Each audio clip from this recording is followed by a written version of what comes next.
தமிழ் நேயர்களே, செய்தித்தாளில் இன்று நிகழ்ச்சியில் இன்னைக்கு தினசரி நாளிதழில் வந்திருக்க முக்கியமான செய்திகள் என்னன்னு பார்க்கலாம். தினமலரில் முதல் பேஜில் ஓபிஎஸ்ஸின் கூடாரம் காலி, ஒட்டி கொண்டிருந்த மனோஜ் பாண்டியனும் மாறினார் திமுகவுக்கு அப்படின்னு போட்டிருக்காங்க. ஓபிஎஸோட ஆதரவு எம்எல்ஏ மனோஜ் பாண்டியன் நேற்று திமுக இணைஞ்சிருக்காரு. அதை பற்றின செய்தி தான் முக்கியமானதாக வந்திருக்கு. அடுத்தது கோவை மாணவி பலாத்கார வழக்கில் 3 பேரை சுட்டு பிடித்த போலீஸார்னு போட்டிருக்காங்க. தமிழ்நாட்டையே உலுக்கிய வரலாற்றில் சம்பவம் நடந்த 24 மணி நேரத்துக்குள் 3 குற்றவாளிகளை காலில் சுட்டு போலீஸார் பிடித்துள்ளனர்னு போட்டிருக்காங்க. ஒரு மாதத்தில் குற்றப்பத்திரிகை தாக்கல் செய்ய இருக்கிறதா முதல்வர் ஸ்டாலின் உறுதி கூறியிருக்கிற ஒரு செய்தி இதில் இடம்பெற்றிருக்கு.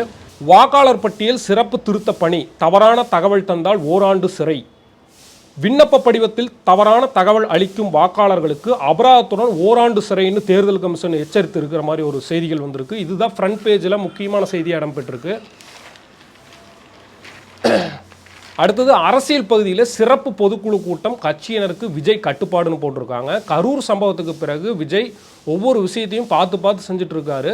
அதில் மிக முக்கியமான கட்டுப்பாடு வச்சிருக்காரு. தொண்டர்கள் ஆர்வக்கோளாறு, கிழக்கு கடற்கரை சாலையில் வாகனங்களில் வந்து குவியாமல் இருக்க பல்வேறு கட்டுப்பாடுகளை தாவேகா தலைமை விதித்துள்ளது அப்படின்னு வந்திருக்கு.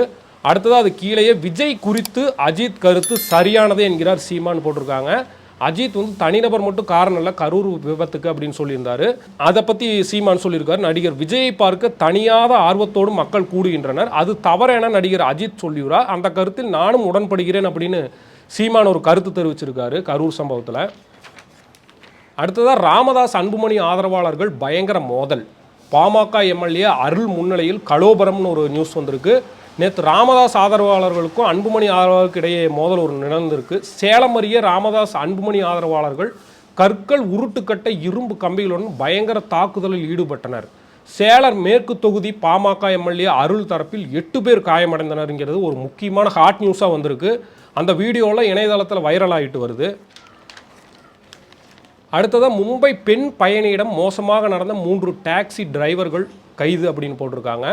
மும்பையை சேர்ந்த உதவி பேராசிரியர் ஜான்வி வந்து நண்பர்களோட மூணார் போயிருக்காங்க. அங்கே ஆன்லைனில் டாக்ஸி புக் பண்ணி வெயிட் பண்ணிட்டு இருந்த போது இங்கே வந்து ஆன்லைன் டாக்ஸிக்கு தடை வச்சுருக்காங்கன்னா அங்கே இருக்க டாக்ஸி டிரைவர்லாம் வந்து சண்டைக்கு வரும்பொழுது இவங்க வந்து உடனடியாக அதிகாரிகளுக்கு தகவல் தெரிவிச்சிருக்கும் போது சம்பவ இடத்திற்கே சென்று போலீஸார் உள்ளூர் டாக்ஸி டிரைவர்களை ஆதரவாக செயல்பட்டதால் உதவி பேராசிரியர் பயணத்தை முடித்துக்கொண்டு மும்பை திரும்பினார்னு ஒரு ஹாட் நியூஸ் வந்திருக்கு. அது இவங்களுக்கு வந்து சப்போர்ட் பண்ணுற விதமாக பல செய்திகள் உலாவிட்டு வருது.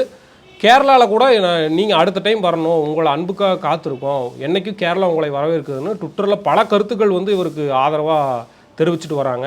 மும்பை பெண் பயணியிடம் மோசமாக நடந்த 3 டாக்ஸி டிரைவர்கள் கைது அப்படின்னு போட்டிருக்காங்க. மும்பையை சேர்ந்த உதவி பேராசிரியர் வந்து மூணாருக்கு ஒரு சுற்றுலா சென்றிருக்காங்க. அப்பொழுது ஆன்லைன் டாக்ஸியை புக் பண்ணிட்டு நின்றுட்டு இருக்கும்போது அங்கே இருக்க டாக்ஸி டிரைவர்களாக வந்து இவங்ககிட்ட வாக்குவாதத்தில் ஈடுபட்டிருக்காங்க. இது தடை விதிச்சிருக்கு அப்படிங்கிற மாதிரி உடனே அவங்க அதிகாரிகளை கூப்பிட்டு சொல்லும்போது அவங்க வந்து ஆக்ஷன் எடுத்திருக்காங்க. உடனே அவங்க பயணத்தை ரத்து செஞ்சுட்டு அவங்க சொந்த ஊருக்கே கிளம்பி இருக்கும்போது கேரளாவை சேர்ந்தவங்களாம் வந்து உங்களை என்னைக்கும் கேரளா வரவேற்கிறது, அந்த மாதிரி ஆட்கள் இங்கே இல்லை, எங்கள் அன்பு உங்களுக்கு எப்பயும் கிடைக்கும்ட்டு இணையதளத்தில் பல கமெண்ட்ஸ் வந்துட்டுருக்கு.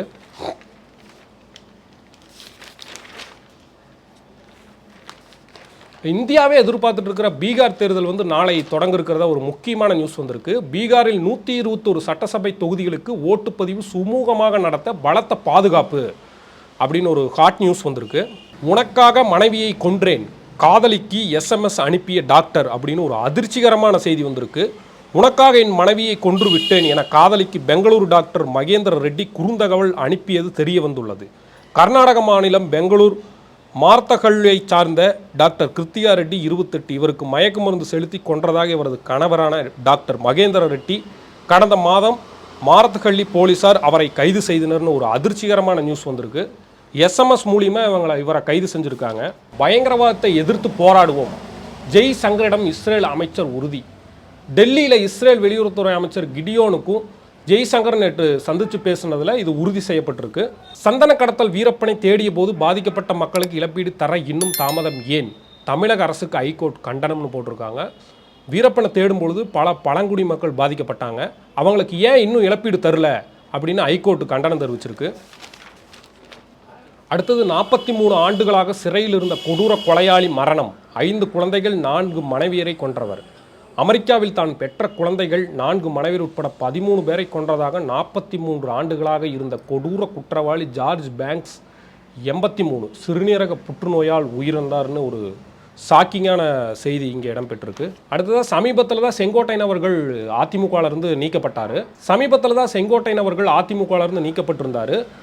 அதிமுகவை உடைக்க தயாராகும் செங்கோட்டையன் இரட்டை இலை விவகாரத்தில் தேர்தல் கமிஷனுக்கு கடிதம்.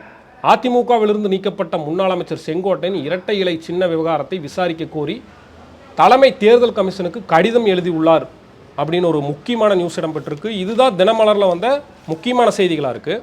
அடுத்து தினத்தந்தியில் வந்த முக்கியமான செய்திகள் என்னன்னு பார்க்கலாம். 16.77 லட்சம் பேர் எழுதுகிறார்கள். +2 தேர்வு மார்ச் 2ஆம் தேதி தொடக்கம் அப்படின்னு போட்டிருக்காங்க. அடுத்த வருடம் வந்து +2 மாணவர்கள் 16 லட்சம் பேர் தேர்வு எழுதுகிறாங்க. அதோட தேதி அறிவிச்சிருக்காங்க. மார்ச் 2ஆம் தேதி தொடக்கம்னு போட்டிருக்காங்க. SSLC தேர்வு வந்து மார்ச் 11 ஆரம்பம் அப்படின்னு போட்டிருக்கிறதா முக்கியமான நியூஸாக வந்திருக்கு. சிறப்பு வாக்காளர் பட்டியல் திருத்தம், வீடு வீடாக விண்ணப்பம் விநியோகம், சென்னையில் 3700 ஊழியர்கள் நியமனம். இது ஒரு முக்கியமான ஹாட் நியூஸாக வந்திருக்கு முதல் பேஜில். அப்போது இல்லாத பிரச்சனை இப்போது ஏன் வருகிறது, அமைச்சரின் கேள்வியால் அதிகாரிகள் திகைப்புன்னு போட்டிருக்காங்க. பிடிஆர் அவர்கள் தொகுதிகளுக்கு சென்று வளர்ச்சி பயணிகளை தொடர்ந்து ஆய்வு செய்து வருகிறார். அங்கே போயிட்டு அவர் நான் எம்எல்ஏ இருக்கும்போது கூட வராத பிரச்சனைகள் வந்து இப்போ அமைச்சராக இருக்கும்போது ஏன் வருது அப்படின்னு கேள்வி எழுப்பியிருக்காரு. இது ஒரு முக்கியமான நியூஸாக வந்திருக்கு. அடுத்த சிறப்பு வாக்காளர் பட்டியல் தீவிர திருத்தப்பணி, வாக்காளர்கள் கொடுக்க வேண்டிய ஆவணங்கள் அப்படின்னு ஒரு முக்கியமான நியூஸ் இடம்பெற்றிருக்கு. உங்களை வீட்டுக்கு வரும்பொழுது நீங்கள் வாக்காளர் திருத்தத்துக்கு என்னென்ன ப்ரூஃப்ஸ் எல்லாம் அவங்ககிட்ட கொடுக்கலாம் அப்படின்னு ஒரு டீட்டெயில்ஸ் போட்டிருக்காங்க. அதை பற்றி பார்க்கலாம். பாஸ்போர்ட், அங்கீகரிக்கப்பட்ட வாரியம் அல்லது பல்கலைக்கழகங்கள் வழங்கப்பட்ட கல்வி சான்றிதழ், வன உரிமை சான்றிதழ், தகுதி வாய்ந்த அதிகாரியால் வழங்கப்பட்ட ஜாதி சான்றிதழ், தேசிய குடிமக்கள் பதிவேடு, அரசால் வழங்கப்பட்ட நிலம் அல்லது வீடு குடியிருப்பு ஒதுக்கீட்டு சான்றிதழ், ஆதார்னு ஒரு நிறைய ப்ரூஃப்ஸ் வந்து போட்டிருக்காங்க. இதெல்லாம் கொடுத்தீங்கன்னா நீங்கள் வந்து வாக்காளர் திருத்தத்தை மேற்கொள்ளலாம் அப்படின்னு ஒரு முக்கியமான நியூஸ் இடம்பெற்றிருக்கு. அடுத்து சினிமா செய்திகள் பகுதியில் புதிய பாகுபலி படத்தில் தமன்னா காட்சிகள் நீக்கம் ஏன், டைரக்டர் ராஜமௌலி விளக்கம் அப்படின்னு போட்டிருக்காங்க. பெரும்பாலான காட்சிகள் குறைக்கப்பட்டுள்ளன, குறிப்பாக தமன்னாவின் காதல் காட்சிகள் உட்பட பல்வேறு காட்சிகள் நீக்கப்பட்டுள்ளன போட்டிருக்காங்க. பாகுபலி படத்தை வந்து ரொம்ப உணர்ச்சிகரமான படம், இந்தியாவே திரும்ப பார்க்க வச்ச படம்னு கூட சொல்லலாம். நிறைய காட்சிகள் வந்து படத்தோட முக்கியமான அந்த உணர்ச்சி குறையாமல் இருக்கிறதுக்காக நாங்கள் குறைச்சிருக்கோம் அப்படின்னு ராஜமௌலி அவர்கள் ஒரு பேட்டி கொடுக்குற நியூஸ் இங்கே வந்திருக்கு. தேசிய திரைப்பட விருது குழுவை சாடிய பிரகாஷ்ராஜ் அப்படின்னு போட்டிருக்காங்க. பிரம்மயோகம் படத்தில் மம்முட்டி அட்டகாசமாக நடிச்சிருப்பார், மிக சிறப்பான நடிப்பை வளப்படுத்தி இருப்பார். இளம் நடிகர்கள் அவர்களிடம் வந்து கற்றுக்கொள்ள வேண்டும் என்று தெரிவிச்சிருக்காரு. அப்போது தேசிய விருது மம்முட்டிக்கு ஏன் உரிய அங்கீகாரம் தரப்படுவதில்லை என்று ஒரு கேள்வி கேட்டிருக்காரு பிரகாஷ்ராஜ் அவர்கள். கொந்தளித்தார்னு போட்டிருக்காங்க. தேசிய திரைப்பட விருது குழுவை சாடிய பிரகாஷ்ராஜ். பிரம்மயுகம் படத்தில் மம்முட்டி மிக சிறப்பான நடிப்பை வெளிப்படுத்தியுள்ளார். இளம் நடிகர்கள் அவரிடம் இருந்து இதை கற்றுக்கொள்ள வேண்டும் என்று தெரிவித்தார். அப்போது தேசிய விருதில் மம்முட்டிக்கு ஏன் உரிய அங்கீகாரம் தரப்படுவதில்லை என்று கேட்டதற்கு பிரகாஷ்ராஜ் கொந்தளித்தார் அப்படின்னு போட்டிருக்காங்க. மிக அருமையாக மம்முட்டி அவர்கள் பிரம்மயோகம் படத்தில் நடிச்சிருக்காங்க, அதுக்கு வந்து தேசிய விருது தரலன்னு அவர் கொந்தளிச்சிருக்காரு. அடுத்தது அஜித் படத்தில் இணையும் முன்னணி நடிகர்கள். குட் அண்ட் பேட் அக்லி படத்தை தொடர்ந்து மீண்டும் அஜித்குமாரின் படத்தை ஆதிக் ரவிச்சந்திரனை இயக்க உள்ளார். இது அஜித்குமாரின் 64வது படம். புதிய படத்தின் அறிவிப்பு ஜனவரி மாதம் தொடங்க உள்ளது அப்படின்னு போட்டிருக்காங்க. ஏற்கனவே குட் அண்ட் பேட் அக்லி வந்து அஜித் ரசிகர்களிடையும் நல்ல ஒரு வரவேற்பை பெற்றுச்சு. மீண்டும் அந்த கூட்டணி இணையது அஜித் ரசிகர்களுக்கு மிகப்பெரிய ஆனந்தமாக இருக்குன்னு கூட சொல்லலாம். இதுதான் வந்து தினமலர்லையும் தினத்தந்தியில் வந்த முக்கியமான நியூஸாக இருக்குது. அடுத்து இந்து தமிழ் திசையில் முதல் பகுதியில் பீகாரில் முதல் கட்ட தேர்தல் பிரச்சாரம் ஓய்ந்தது. 121 தொகுதியில் நாளை வாக்குப்பதிவு. பதற்றமான தொகுதிகளில் துணை இராணுவ வீரர்கள் பாதுகாப்பில் ஈடுபடுகின்றனர்னு முதல் பேஜில் வந்திருக்கு. அடுத்தது கோவை கல்லூரி மாணவி பாலியல் வன்கொடுமை, கைது செய்யப்பட்ட 3 பேரிடம் தீவிர விசாரணை அப்படிங்கிற ஒரு முக்கியமான நியூஸ் இடம்பெற்றிருக்கு. இதுதான் வந்து இந்து தமிழ் திசையில் வந்த முக்கியமான செய்திகளாக இருக்குது. நேயர்களே, இன்னைக்கு தினசரி நாளிதழில் வந்த முக்கியமான செய்திகளை பார்த்துருப்பீங்க. நாளைக்கு மற்றும் ஒரு செய்தித்தாளில் இன்று நிகழ்ச்சியில் சந்திப்போம். அதுவரை இணைந்திருங்கள். அறம் தமிழுடன். நன்றி.